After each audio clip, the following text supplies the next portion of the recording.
Some of your rules are dumb, and you know it. And if you don't know it, this probably is not the video for you.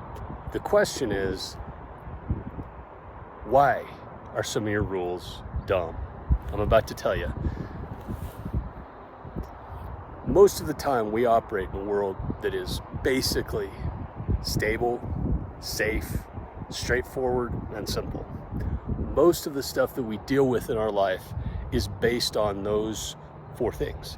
I call it a 4S environment.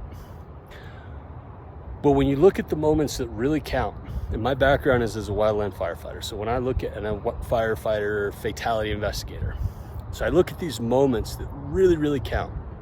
And one of the things that I see is that in some ways the rules set people up for failure.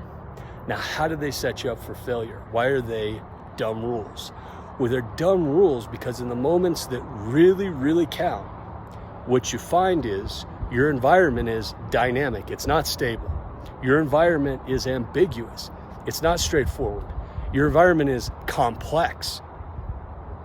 It's not simple. Your environment is risky.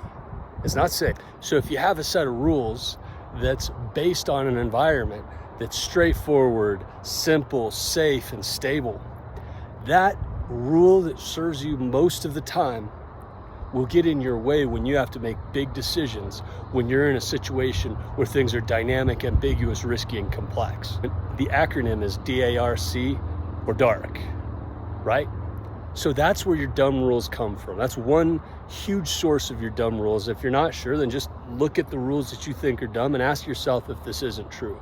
Ask yourself, is it possible that what we're doing is we're trying to make a rule as if the world was a 4S world, but we want the rule to apply in an environment that's actually dark, as if we're dealing with a straightforward situation where really people have to make decisions in the middle of ambiguity and complexity. So that's the lens. The lens is darkness, DARC, dynamic, ambiguous, risky, and complex, versus 4S, where 4S is safe, stable, straightforward, and simple. And the key thing is, the rules that you make for a 4S world will probably serve you pretty well as long as your environment stays 4S. But in those moments that count, those moments that make the difference between disaster and close call and non-event, those moments where things really count, in those moments, the world gets really dark. And all the rules that you made, assuming that the world is 4S, become very unhelpful. So, that's it. That's why some of your rules are dumb. It's because you made those rules based on a 4S world, and you're pretending that where you work is 4S, but really, it's pretty dark sometimes, and it's pretty dark in the moments that count.